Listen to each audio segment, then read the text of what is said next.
2021년 2월 28일 일요일 캐나다 온타리오주 해밀턴에 위치한 한 창고는 휴무를 맞아 한산한 모습이었습니다. 인접과 차량이 끊긴 이 공간에는 오직 높은 곳에 설치된 보안 카메라만이 큰 길에서 비껴난 넓은 뒷마당을 무심히 비추고 있었습니다. 이곳에 타일러 프렛이 임신 중인 여자친구인 조던 로마노와 함께 모습을 드러냈습니다. 그들이 이 외진 곳까지 발걸음을 한 이유는 하나였습니다. 그의 비즈니스 파트너인 올리버가 제안한 합법적 마리화나 재배 사업 때문에 사업 부지를 보러 온 것이었습니다. 하지만 차에서 내린 타일러의 눈앞에는 기이한 광경이 펼쳐져 있었습니다. 파트너인 올리버는 평소 타지 않던 낯선 흰색 차를 타고 나타났고 부동산 중개인은 보이지 않았습니다. 결정적으로 올리버의 아내 루시는 평소의 화려한 모습은 온데간데 없이 낡은 운동복에 어색한 금발 가발까지 뒤집어 쓰고 있었습니다. 마치 범행을 앞두고 자신의 정체를 숨기려는 사람처럼 말입니다. 하지만 그 섬뜩한 위화감을 눈치챘을 때는 이미 늦은 뒤였습니다. 순간 올리버가 그들을 향해 총구를 겨눴습니다. 그들을 기다리고 있었던 것은 새로운 사업 부지도 거액의 투자 기회도 아니었습니다. 그곳은 처음부터 치밀하게 설계된 살인의 함정이었던 것입니다.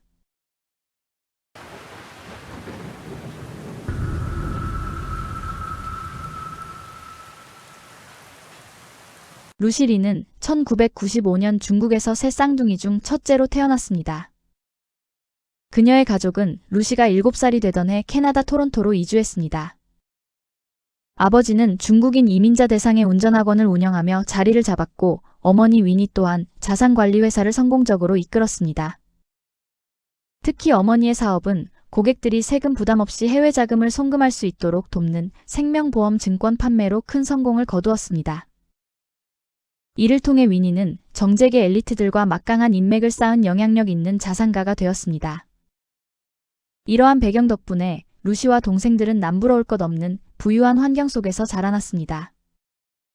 Hi, I am the oldest, I'm the leader of the pack, and all my other siblings just be riding off my back. I'm basically the parent, I keep everyone in line.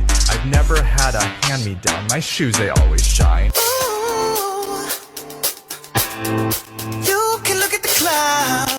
어머니 위니는 딸들을 성공의 가도로 밀어붙이기 위해 수단과 방법을 가리지 않았습니다. 자신이 참석하는 각종 비즈니스 행사에 딸들을 대동하며 훗날 가업을 물려받을 후계자로 교육하려고 했습니다. 하지만 루시는 부모의 압도적인 기대치를 견디기 힘들어했습니다. 성실한 학생도 아니었던 그녀는 위니에게 늘 실망을 안겨주었고 이 과정에서 모녀 사이에는 깊은 감정의 골과 잦은 충돌이 생겨났습니다. 결국 위니는 루시가 생명보험 영업에 어려움을 겪고 있다는 사실을 인정해야 했습니다. 그녀는 딸에게 더 큰 고객을 상대할 만한 인생 경험이 필요하다고 판단했고 세 자매에게 파격적인 제안을 건넵니다. 2년 동안 일을 쉬며 각자의 자아를 찾아보라는 의미로 매달 $5,000라는 거액의 용돈을 약속한 것입니다. 이를 계기로 루시와 쌍둥이 자매들인 제인, 케이틀린은 인스타그램과 틱톡을 본격적으로 운영하며 인플루언서의 삶을 시작했고 루시는 다시는 본업으로 돌아가지 않았습니다. 많은 사진 속에서 그들은 란제리와 수영복 차림으로 등장했습니다. 새 쌍둥이의 소셜미디어 계정은 점점 성장하며 인기를 얻었습니다. 틱톡에서는 6만 명의 팔로워를, 다른 네트워크에서는 4만 명을 확보했습니다. 2019년 루시리는 24살이 되었고 동시에 그녀의 인생에 중대한 사건이 일어났습니다. 고등학교 때 짧은 로맨스를 나누었던 바로 첫사랑 올리버 카라파가 그녀 앞에 나타난 것입니다. 두 사람의 인연은 학창시절로 거슬러 올라갑니다. 루시처럼 2001년 슬로바키아에서 캐나다로 건너온 이민자 출신인 올리버는 과거 루시가 고등학교 1학년 때 잠시 사귀었던 사이였습니다. 그러나 루시가 잠자리를 거절하자마자 그녀의 절친과 바람을 피웠고 이 사건으로 둘은 결별했습니다. 2012년 19살이 된 올리버는 만취 상태로 운전대를 잡았다가 끔찍한 추돌 사고를 일으켰습니다. 그는 기적적으로 살아남았지만 조수석에 타고 있던 친구 데이비드는 차량 밖으로 튕겨나가 가로등에 부딪혀 현장에서 사망했습니다. 19-year-old Toronto man accused of drunk driving and killing his friend in a high-speed crash earlier this week has now been granted bail. Now, the 19-year-old walked out of the College Park courthouse just moments ago in the same clothes he was wearing when he was arrested early Tuesday morning, charged with the impaired driving causing death of his 24-year-old friend, his fitness trainer, David Chang. 이 사고로 그는 결국 실형을 피하지 못했고 2014년 징역 5년형과 함께 15년간 운전금지 처분을 선고받았습니다. 그는 2016년 처음으로 가석방을 신청했지만 교도소 내 문제 행동 때문에 거절당했습니다. 당시 가석방 심사 기록에는 수감 이후 올리버의 행동은 비정상적인 선민의식을 가진 젊은이의 전형을 보여준다는 문구까지 적혀 있었습니다. 주변 사람들에 따르면 그는 친구를 잃은 죄책감보다 자신이 감옥에 갇히게 된 현실을 더 걱정하는 사람처럼 보였다고 합니다. 2019년 만기 출소한 올리버는 과거 인맥들과 다시 연결되기 위해 소셜미디어를 뒤지기 시작했고 그러다 새 쌍둥이 자매의 프로필을 발견하게 됩니다. 올리버가 메시지를 보내자 루시는 날아갈 듯 기뻐했습니다. 결국 루시는 그의 데이트 신청을 받아들였고 두 사람은 불과 두 번째 데이트 만에 함께 살기 시작했습니다. 하지만 루시의 어머니 위니는 이 관계를 강하게 반대했습니다. 그녀는 올리버가 딸에게 나쁜 영향을 줄 것이라고 확신했고 두 사람을 떼어놓기 위해 결국 경제적 지원까지 끊어버렸습니다. 이제 루시는 남자친구와 함께 살기로 한 이상 스스로 생계를 책임져야 했습니다. 처음에는 쉽지 않았습니다. 루시는 자매들과 함께 소셜미디어 광고로 돈을 벌고 있었지만 수익은 셋이 나눠야 했고 무엇보다 그녀는 부족함 없는 사치스러운 생활에 익숙해져 있었습니다. 그런데 얼마 지나지 않아 상황은 달라졌습니다. 올리버가 갑자기 상당한 돈을 벌기 시작한 것입니다. 문제는 그 돈의 출처였습니다. 출소 후 올리버는 차량 수출, 기능성 이불 판매 등 수상한 사업들을 잇따라 벌이며 스스로를 성공한 사업가이자 억만장자로 포장하려 했습니다. 그는 큰 돈을 벌 수 있다면 어떤 일도 마다하지 않았고 실제로 빠르게 돈을 모으기 시작했습니다. 하지만 올리버는 여전히 운전면허가 취소된 상태였기 때문에 루시는 사실상 그의 개인 기사 역할을 했습니다. 그녀는 올리버를 각종 비즈니스 미팅에 데려다 주었고 그가 거래하는 차량 운반까지 도와주면서 자연스럽게 루시는 남자친구의 사업에 깊숙이 관여하게 됐습니다. 그리고 그 사업들에는 끊임없이 불법 의혹이 따라다녔습니다.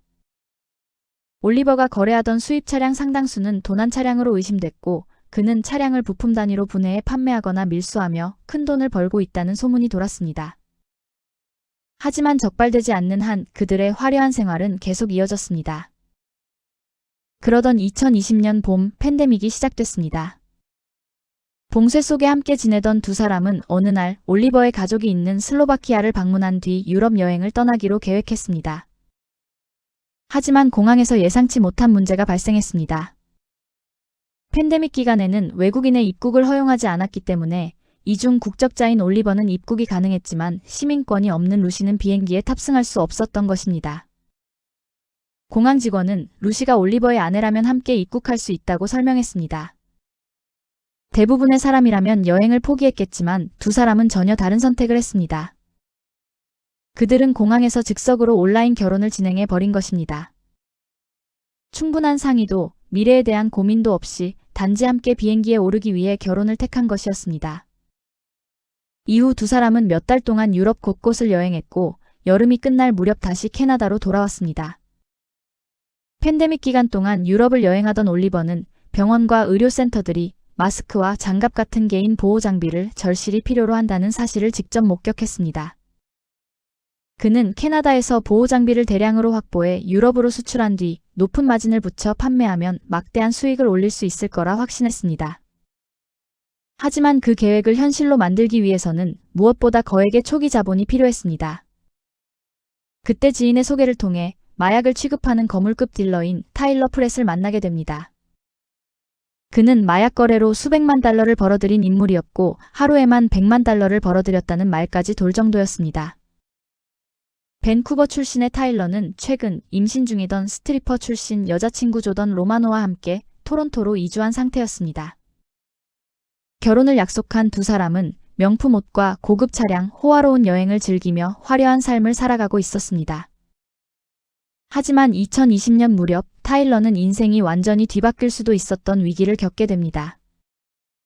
자칫하면 20년형, 심지어 무기징역까지 받을 수도 있었던 사건 이후 그는 불법 세계에서 손을 떼고 합법적인 사업가로 새 삶을 시작하고 싶어 했습니다. 조던 역시 마약과 범죄로 얼룩진 삶에서 벗어나 평범한 커플로 살아가길 바라고 있었습니다. 두 사람은 곧 태어날 아이와 함께 안정적이고 평화로운 미래를 꿈꾸고 있었습니다. 그리고 바로 그런 시점에 젊고 유능한 사업가라는 소개와 함께 올리버가 등장한 것입니다. 두 남자는 서로를 알아가기 위해 비즈니스 저녁 식사 자리를 가졌습니다. 사람을 설득하는 능력이 뛰어난 올리버는 저녁 내내 자신의 거대한 사업 계획을 설명하며 이 사업이 얼마나 합법적이고 수익성이 큰지 강조했습니다. 자신이 이미 성공한 사업가인 것처럼 행동하며 화려한 미래를 끊임없이 이야기했고, 식사가 끝날 무렵 올리버는 타일러에게 새로운 벤처 사업에 투자할 의향이 있는지 물었습니다. 짧은 시간 만에 놀라운 위치에 오른 듯 보이는 이 젊은 남자에게 깊은 인상을 받은 타일러는 합법적인 사업이라는 말에 완전히 매료된 상태였습니다. 결국 그는 정확한 사업 구조조차 제대로 확인하지 않은 채 첫 만남에서 올리버에게 $17만 투자합니다. 올리버는 팬데믹 기간 동안 특히 수요가 폭증한 마스크, 고글, 장갑 같은 PPE 제품을 저렴하게 확보해 비싼 가격에 판매하면 엄청난 수익을 올릴 수 있다고 설명했습니다. 타일러는 그 말을 듣고 전율했습니다. 그는 올리버가 말 그대로 황금알을 낳는 거위를 발견했다고 믿었고 곧 그를 새로운 절친이자 사업 파트너처럼 여기기 시작했습니다. 이후 올리버는 사업이 매우 잘 되고 있다. 보호 장비를 트럭 단위로 판매하고 있다. 수익이 계속 들어오고 있다고 말하며 추가 자금이 필요하다고 주장했습니다. 정직한 투자자가 되었다는 사실에 들떠있던 타일러는 의심 없이 $47만 더 건넸습니다. 놀라운 건 이 모든 거래가 계약서 하나 없이 이루어졌다는 점입니다. 시간이 흐르며 올리버와 타일러는 더욱 가까워졌습니다. 두 커플은 함께 어울리며 시간을 보냈고 겉보기엔 모든 일이 완벽하게 흘러가는 듯 했습니다. 하지만 당시 캐나다 역시 팬데믹으로 혼란에 빠져 있었고 PPE 물량 자체를 확보하는 일이 생각보다 훨씬 어려웠습니다. 결국 올리버의 계획은 현실에서 제대로 굴러가지 않았습니다. 그리고 그는 실패를 감추기 위해 거짓말을 하기 시작했습니다. 올리버는 타일러에게 사업이 계속 순조롭게 진행되고 있다고 설명하며 시간을 끌기 시작했습니다. 심지어 아내인 루시조차 올리버가 PPE 사업에 돈을 투자하고 있다고 철석같이 믿고 있었습니다. 하지만 그는 다른 사업에도 손을 댔다가 줄줄이 실패하고 있었습니다. 몇 달 후 타일러는 자신의 투자금과 수익 배당에 대해 본격적으로 묻기 시작했습니다. 그러자 올리버는 돈이 유럽 계좌에 묶여 있어 인출이 어렵다며 잔액이 1,200만 유로에 달하는 은행 명세서를 보여줬습니다. 그리고 그중 300만 유로가 타일러의 몫이라고 안심시켰습니다. 하지만 그 계좌들은 모두 조작된 것이었습니다. 시간이 흐를수록 타일러의 압박은 점점 심해졌고 약 7억 원을 투자한 그는 이제 약속받았던 50억 원의 수익을 요구하기 시작했습니다.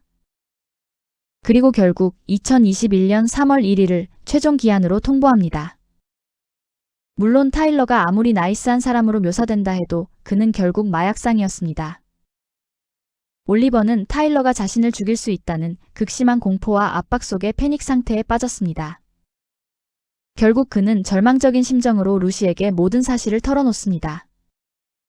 그리고 타일러에게 돈을 갚아야 할 날이 가까워질수록 올리버는 자신의 평판을 지키면서도 문제를 영원히 해결할 수 있는 다른 계획을 떠올리기 시작했습니다. 올리버와 루시는 2월 28일 타일러와 조던을 만나기로 약속했습니다. 장소는 루시의 부유한 어머니 소유라고 속인 어느 창고였습니다. 올리버는 타일러에게 새로운 사업 아이템을 보여주겠다며 그 창고를 대마초 재배시설로 개조하고 싶다고 설명했습니다. 타일러는 별다른 의심 없이 제안을 받아들였고 미팅이 끝난 뒤 함께 저녁을 먹기로 했습니다. 사건 당일 두 사람은 치밀하게 알리바이를 준비했습니다.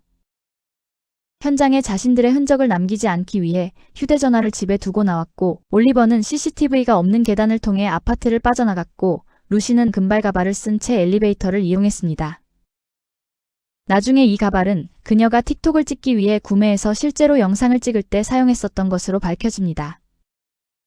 올리버는 친구 페이 명의의 심카드가 들어있는 휴대전화로 타일러와 연락하며 이동했고 범행이 끝난 뒤에는 다시 심카드를 원래대로 바꿔 끼웠습니다. 통신 기록상으로는 친구 페이가 사건 현장 주변에 있었던 것처럼 보이게 만든 것입니다. 그는 또한 자신의 차량이 CCTV에 찍히지 않도록 새 차까지 구입했습니다. 두 사람은 창고 뒤편에서 타일러와 조던을 기다렸습니다.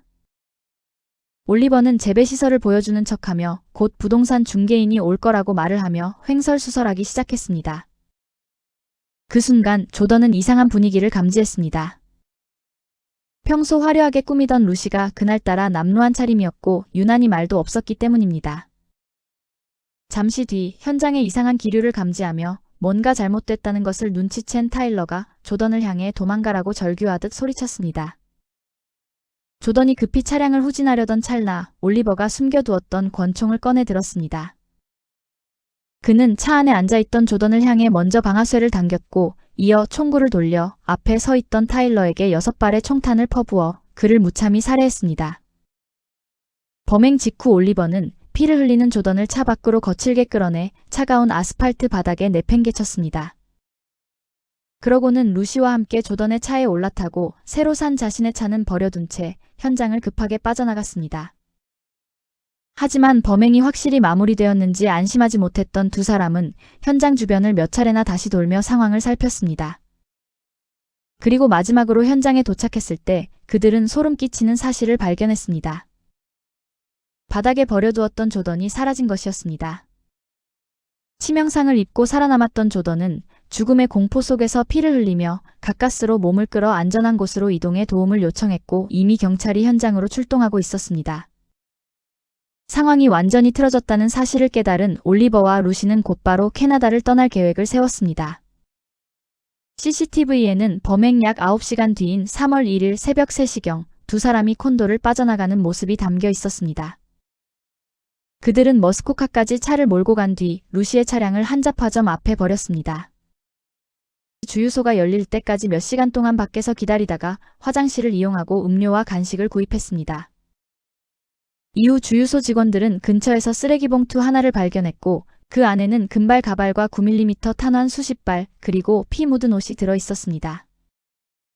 두 사람은 택시를 타고 다시 토론토로 돌아왔고 지하철로 유니온역까지 이동한 뒤 몬트리올행 버스에 올랐습니다. 공항으로 향하는 버스 안에서 그들은 거의 아무 말도 하지 않았다고 합니다. 오후 4시 40분에 공항에 도착한 두 사람은 독일을 경유해 체코 프라하로 향하는 비행기 티켓을 샀습니다. 루시는 빈손이었지만 올리버는 약 17,000달러가 든 가방을 들고 있었습니다. 그 돈은 원래 타일러가 새로운 사업 투자 명목으로 가져온 돈이었습니다. 그들이 공항에서 항공권을 발권하고 ATM에서 현금을 인출하며 캐나다를 떠날 준비를 하는 동안 경찰은 한편에서 본격적으로 수사를 진행하고 있었습니다. 초반에는 통신 기록 때문에 올리버의 친구 페이가 체포되기도 했지만 그는 심카드를 바꿔 끼웠던 사실을 설명한 뒤 풀려났습니다. 사건 발생 3일 후 혼수 상태에 빠져있던 조던이 의식을 되찾았습니다. 그러나 그녀는 끝내 뱃속의 아이를 잃고 말았습니다. 그리고 자신들을 쏜 인물로 올리버 카라파와 루시 리를 지목했습니다. 3월 4일 두 사람에 대한 체포영장과 국제 수배가 발부됐습니다. Both wanted on the charges of first-degree murder and attempted murder. The warrants are related to a double shooting in this industrial area of Stony Creek Sunday night. We believe that Carafa and Lee are aware that they are wanted in relation to the incident and are actively evading police. Oliver and Lucy, if you're seeing this, we encourage you to turn yourself in. 하지만 그 무렵 두 사람은 이미 유럽 깊숙이 도주한 상태였습니다. 이들은 프라하에서 잠시 숨어 지내다 기차를 타고 슬로바키아로 이동해 올리버 부모의 집에 머물렀습니다. 아들을 캐나다 경찰에 또 다시 넘기고 싶지 않았던 올리버 부모는 그들을 친구의 집으로 옮기며 적극적으로 은신을 도왔습니다. 이 무렵 올리버의 부모에게 자신들을 유로폴 요원이라고 소개한 낯선 남성 2명이 접근했습니다. 그들은 거액의 돈을 주면 아들 부부에게 내려진 국제 수배를 없애주겠다고 제안했습니다. 이를 믿은 올리버의 아버지는 약 25만 유로를 건넸고 루시의 어머니 역시 약 20만 유로를 송금했습니다. 그러나 이들은 실제 유로폴 요원이 아니라 인신매매와 연관된 국제범죄 조직 소속 사기꾼들이었습니다. 결국 두 가족은 약 7억 원을 사기를 당한 것이었습니다. 체포영장이 해결됐다는 말을 철석같이 믿고 있던 두 사람은 스페인 마요르카를 거쳐 헝가리 부다페스트에 정착했습니다. 그들은 에어비앤비를 빌려 마치 아무 일도 없었던 것처럼 평범한 일상을 보내기 시작했습니다. 2021년 6월 12일 캐나다 당국과 공조 수사를 진행해온 헝가리 국가수사국 요원들이 부다페스트의 한 유흥가에서 두 사람을 포위해 체포했습니다. 도주 103일 만에 이들의 도피 행각은 결국 막을 내렸습니다. 송환 직후부터 적극적으로 진술하기 시작한 루시는 피해자들에 대해 험담부터 늘어놓았습니다. Right off the bat, I say do not associate with these people because they're not good for our social image and because she's a known Hamilton stripper and Tyler is known in Vancouver as like a scary gang member, according to some mutual friends that my lawyer and my mom strongly instructed me not to say anything. 그녀는 정작 살인 사건 자체에 대해서는 말을 아꼈지만 대신 사소한 이야기들에는 끝없이 입을 열었습니다. Was he looking for investors in the PPE business? I have no idea because Oliver and my relationship, he deals with the finances in the business, but he doesn't really, he tells me the gist of it, but he never really tells me like the figures, what he's doing, and it's always been like that since me and Oliver's been dating. 심지어 헝가리에서 송환될 당시 1등석이 아닌 이코노미석을 타고 와서 불편했다는 불만까지 늘어놓았습니다. 이후 루시는 살인 혐의로 기소되었음에도 불구하고 부유한 어머니가 약 270만 달러를 지불하면서 보석으로 풀려났습니다. 사건 발생 3년 뒤인 2004년에 열린 재판에서 루시는 자신은 사기와 살인 계획에 대해 전혀 알지 못했다고 주장했습니다. 그러나 범행 당일 변장을 하고 CCTV를 피해 다닌 이유에 대해서는 끝내 납득할 만한 설명을 내놓지 못했습니다. 변호인단은 그녀를 단지 순진하고 어리석어서 위험한 남자에게 휘말린 여성으로 묘사하려 했습니다. 모든 계획은 올리버가 주도했고 루시는 그저 그를 따라다녔을 뿐이라는 논리였습니다. 하지만 배심원단은 두 사람 모두에게 유죄를 선고했습니다. 캐나다에서 1급 살인은 자동적으로 가석방 없는 종신형이 선고됩니다. 올리버는 여전히 항소를 진행 중이며 루시는 새로운 변호사를 찾고 있는 것으로 알려졌습니다. 한편 기적적으로 살아남은 조던 로마노는 이후 마이애미로 이주해 새로운 삶을 시작했습니다. 영상 제작에 힘을 보태주실 분들은 구독, 좋아요, 알림 설정 부탁드립니다.